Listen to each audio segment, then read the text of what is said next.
America Meditating Blog Talk Radio Show. We collect wisdom, hear stories, and inspire each other. I'm Sister Jenna. Tune in live from Monday through Friday at 8 a.m.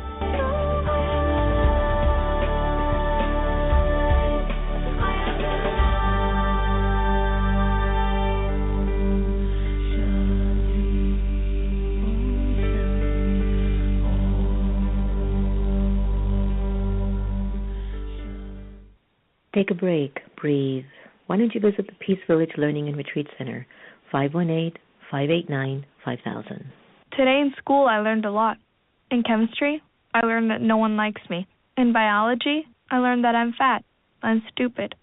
In English, I learned that I'm disgusting. And in gym, I learned that I'm pathetic and a joke. The only thing I didn't learn in school today is why no one ever helps.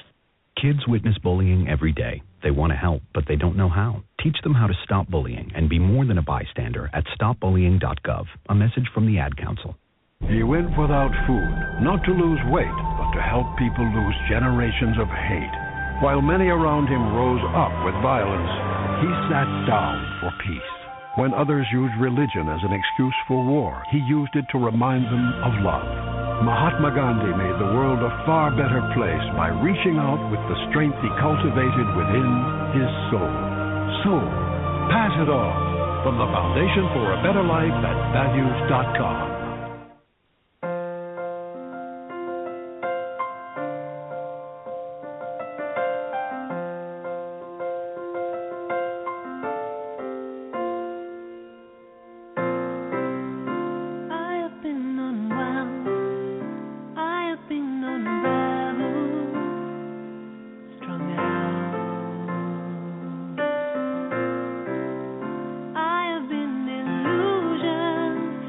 The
That was lifted by Lucinda Drayton on her UCD and my favorite entertainer of all time. Welcome to America Meditating Radio Show. I'm your host, Sister Jenna. We're broadcasting from the beautiful Meditation Museum in the nation's capital. Well, we are moving on and doing the best that we can with our own stories.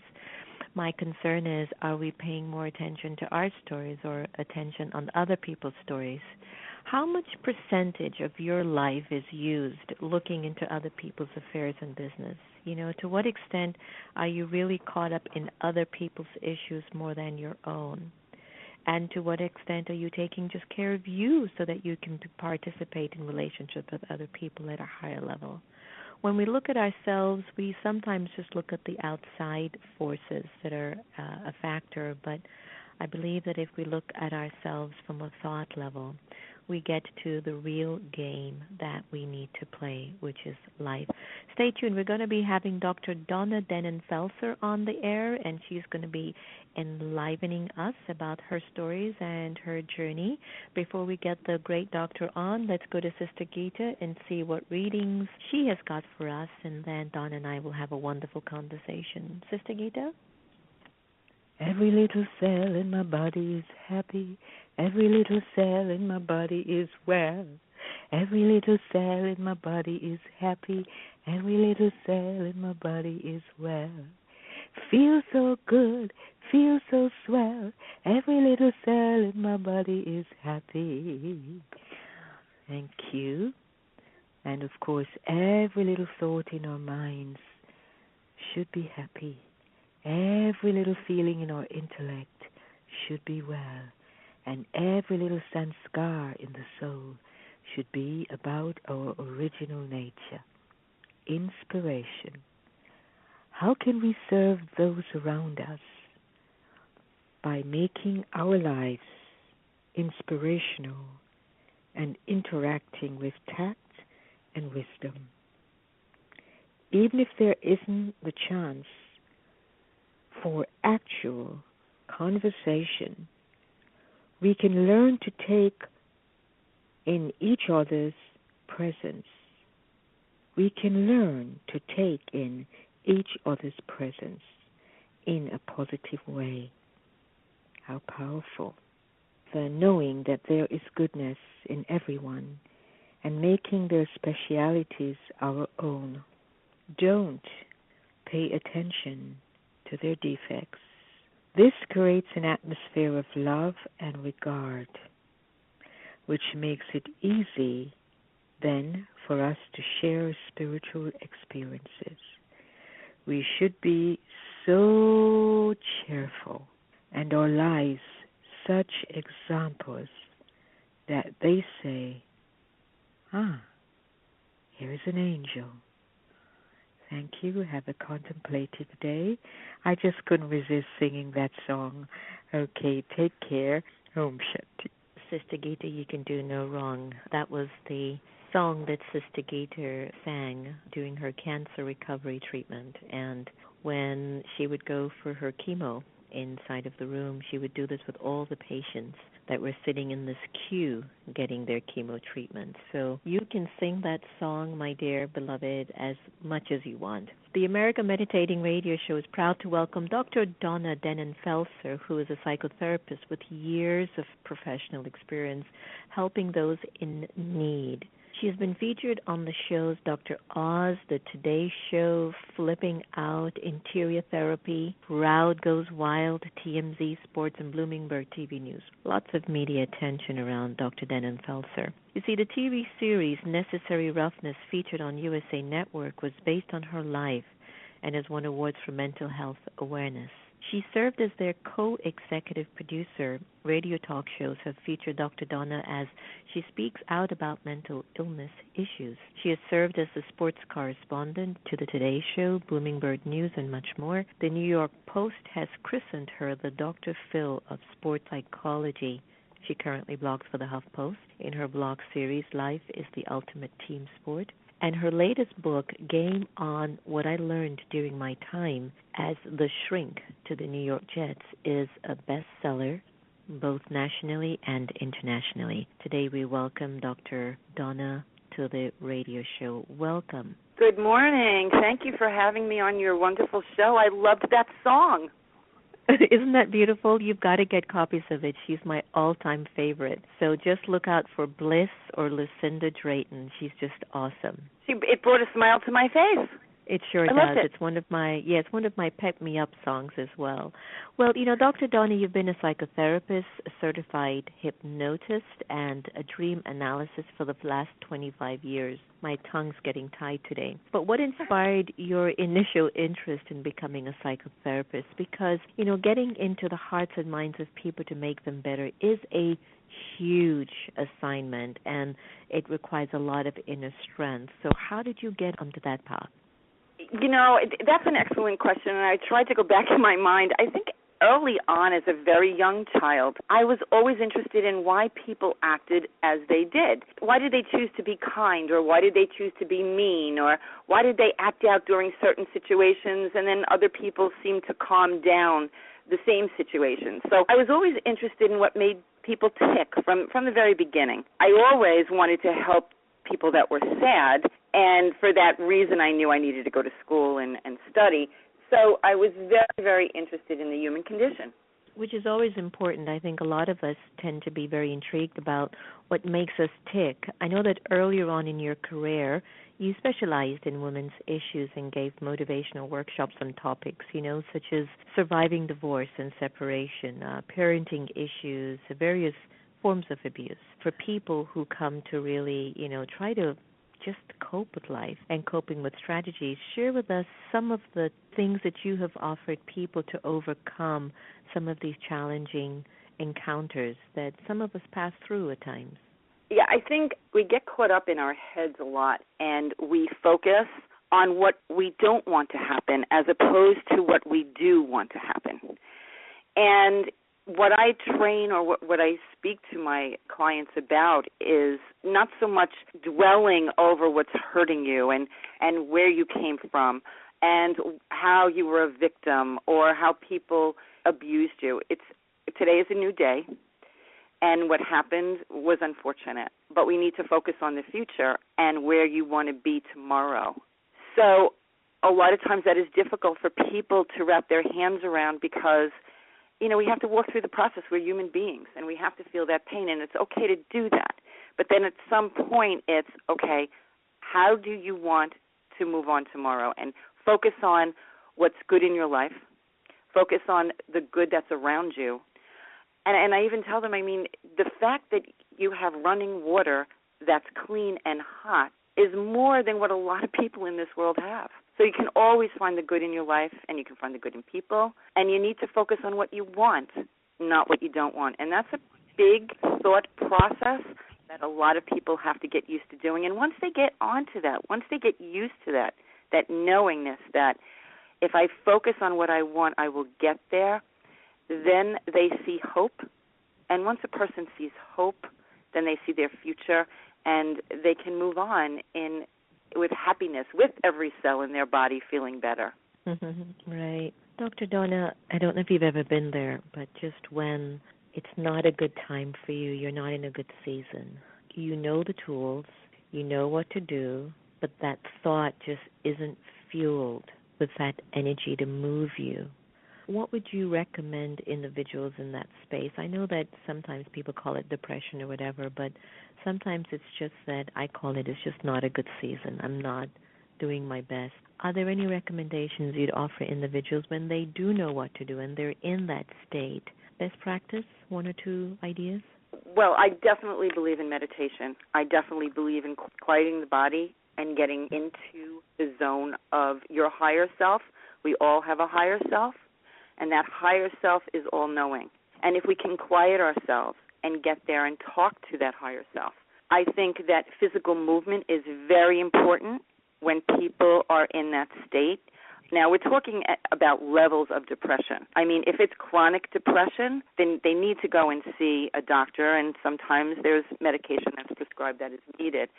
But in your everyday, day-to-day sadness, or bouts of being depressed, because we do get depressed. It's about physical movement. It's about talking. And it's also about quieting the mind. And that is such a difficult thing for us to do. Unfortunately, we're not taught that in school. And it doesn't come natural to us because we are thinkers. You know, we're constantly thinking and the ego takes over, and we don't quiet ourselves and listen to our souls. And that is my recommendation to all my clients who are in that place. That's good. I think that's what makes the show so special. You know, in our culture, we're the only nation that doesn't have a siesta. And I think we're so driven, and and I'm that. I'm driven, and I'm a yogi. And I kind of wonder what happens to everyone else, you know. But I want to talk about your TV series. After 4 years of staying focused on your dream of producing a TV series based on your life as a therapist, USA Network, in collaboration with Sony Pictures Television, produced a TV series about your life and work with professional athletes and high-profile clients, which premiered in 2011 until just last year, 2014. How were you able to finalize realizing your own dream and also become the co-executive producer and consultant on that project? You know, it's a very long story, but in short, synchronicity plays a big part in my life and in all of our lives if we are paying attention. I like to say it was 6 degrees of separation, and that was the cornerstone of my story. It begins with my brother Joe Sabatino, who is an actor. And I happened to be on this set when he was acting, and I met a director who asked me what I did for a living. And I told him that I was a hypnotherapist to professional athletes. And he said, you know, wow, there's a great TV show. And as time went on, there was interest in my life. And Joe and I, we started pitching the show. I wanted to get out there that life shouldn't hurt. And if it does, there's always somebody to help you. So that was really the message that I was always focused on. And we spoke to writers, and we did this without an agent or a manager.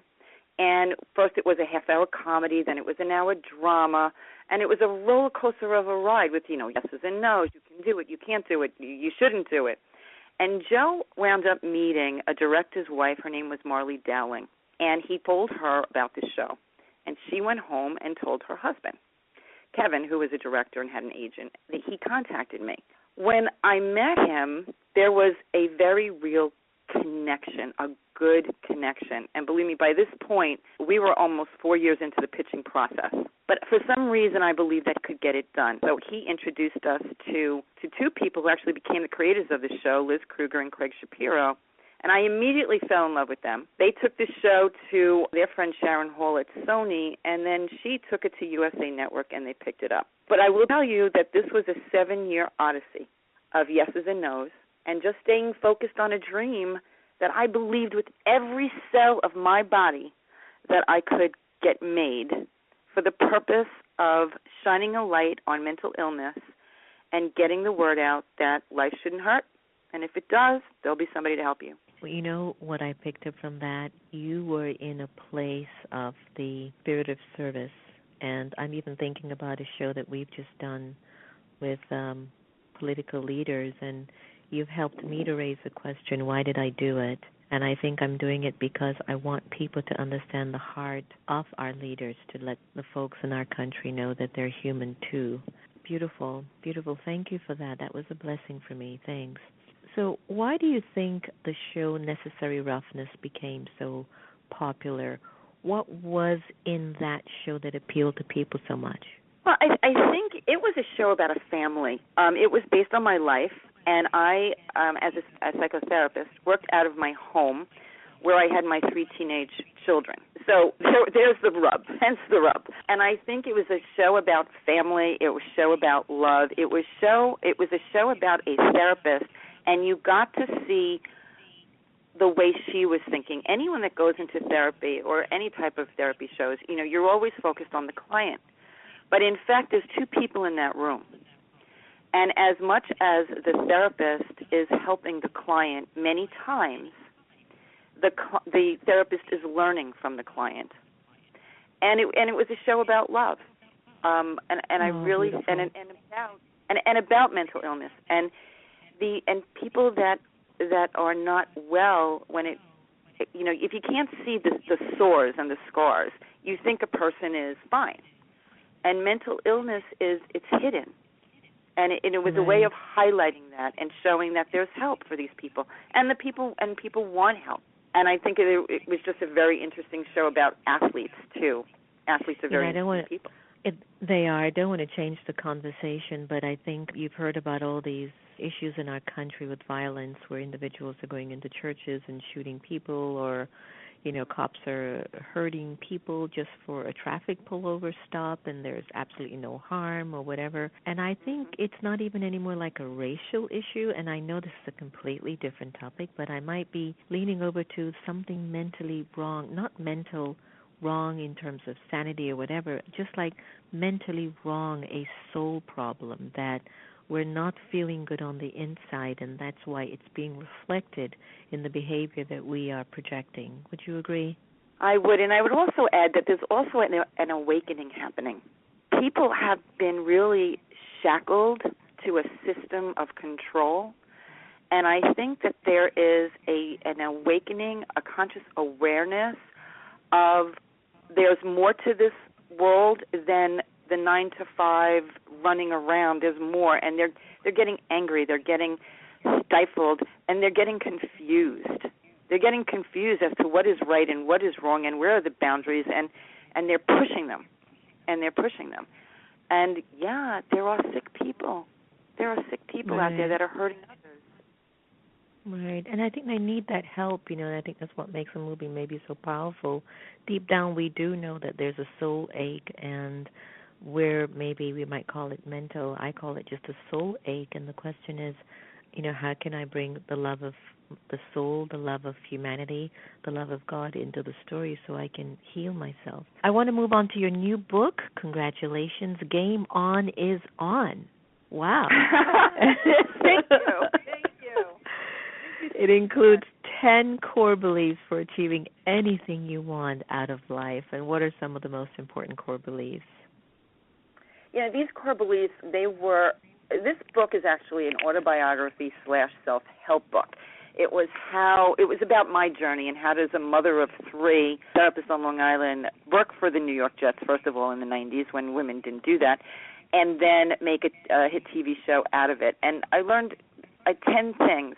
The first one, never let anyone tell you can't do something.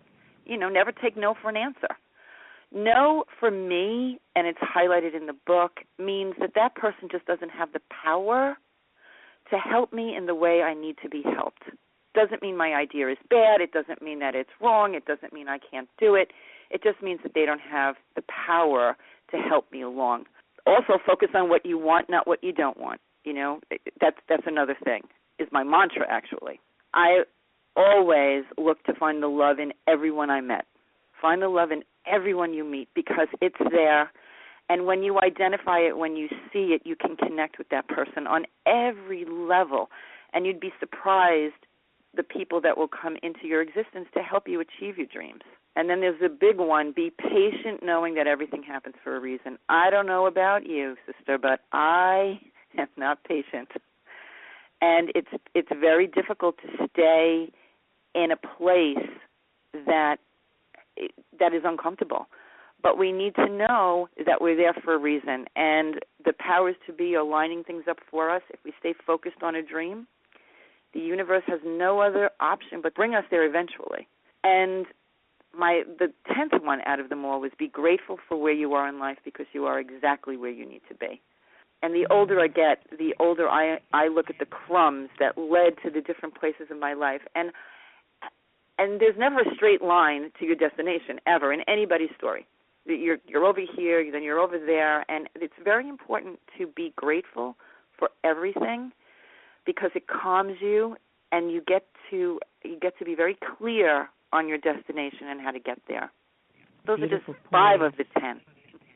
Wow, that's rich, and it's beautiful, because I think some of us have ideas of what we think we want, but we're not even qualifying ourselves for it. So the frustration builds up, and then sometimes we blame people, and so we're not looking at where our core beliefs are clearly for us, and so we're messing ourselves up for no reason.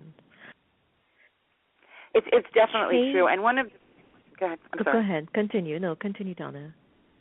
I think that one of the core beliefs is don't forget to breathe.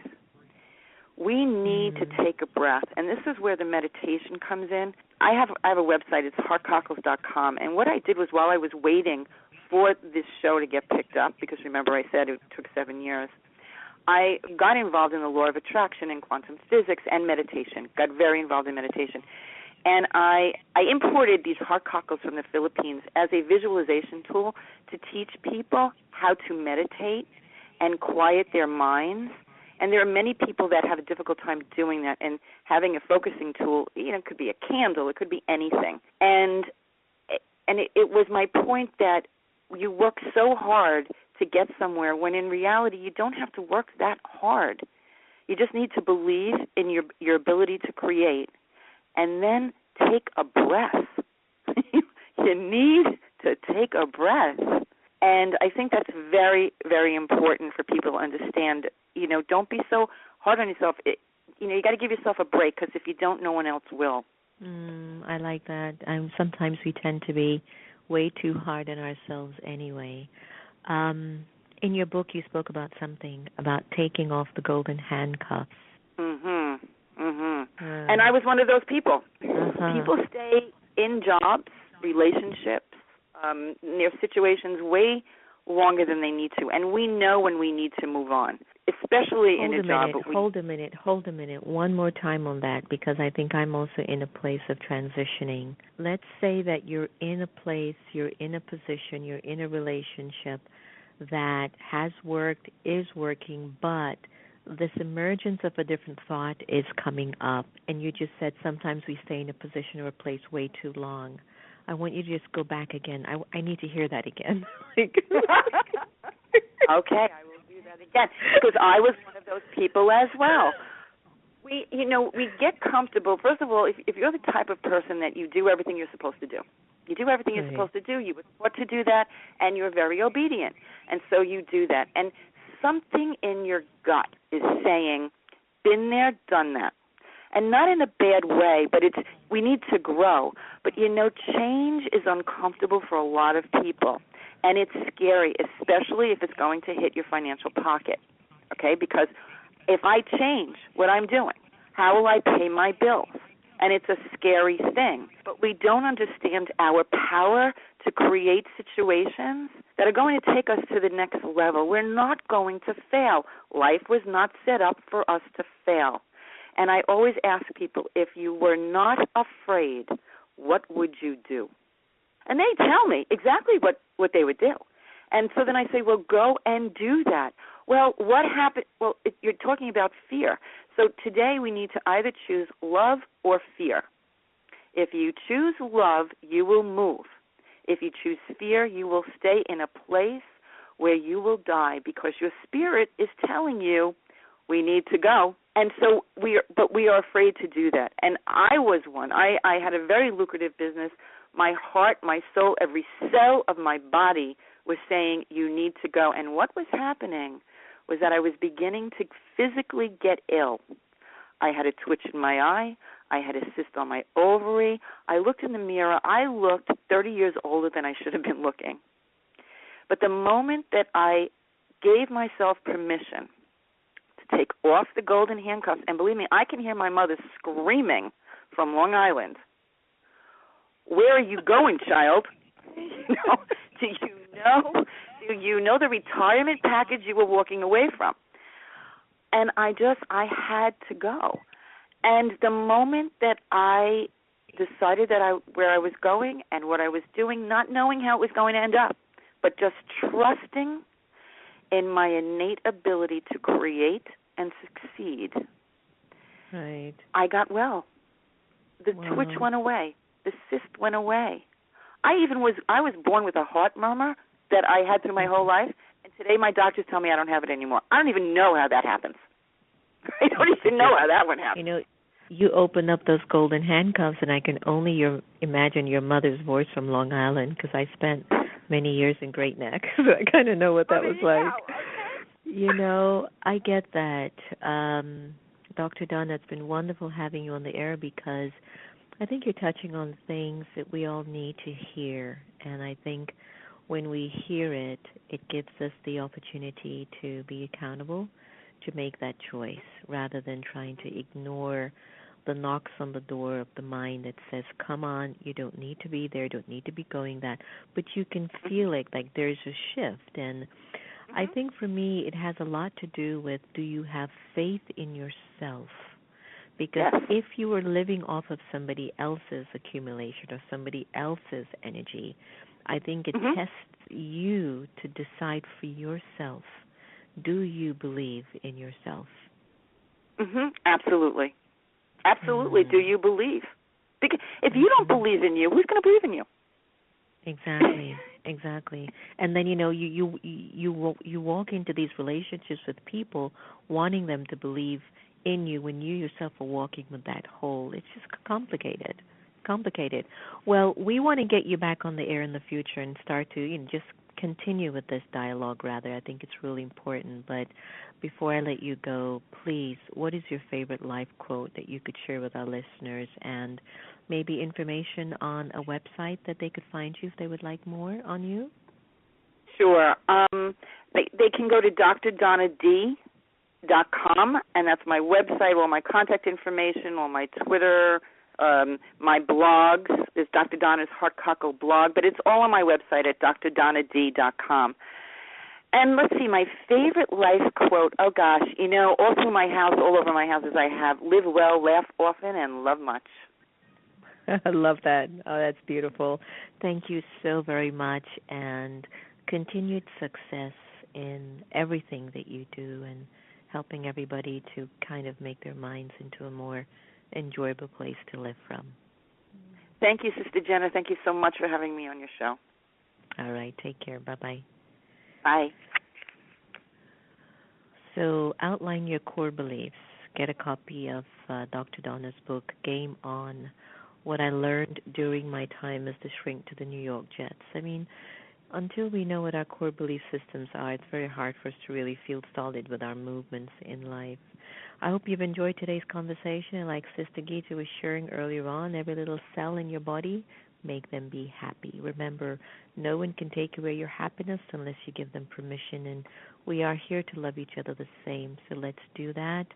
Wishing everybody all the very best of health, happiness, light, and always soul. I'm going to end it with Holy, Holy by the Agape Orchestra. Oh, let me know that love is all around me. Let me know that love is all around me. Oh, let me know that love is all around me. Let me know that love is all around me. Oh, let me love in a holy, holy way. Oh, let me love in a holy, holy way. Oh, let me love in a holy, holy way. Oh, let me love in a holy, holy way. Oh, let me live in a holy, holy way. Let me live in a holy, holy way. Oh, let me learn from all the ways I fall.